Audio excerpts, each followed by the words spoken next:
առաջի հերթին պիտի լինի պետականամետ։ Երկրորդը պիտի մտածի հայ ժողովրդի շահի մասին, ոչ թե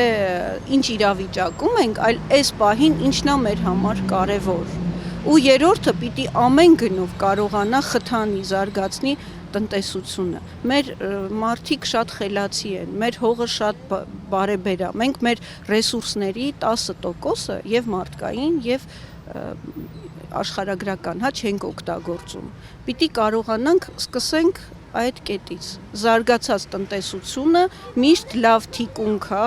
որը ապահովում է եւ քո երկրի սահմանների ամրությունը, եւ քո արդյունաբերությունը, եւ քո ժողովրդի կենսակերպ։ Իսկ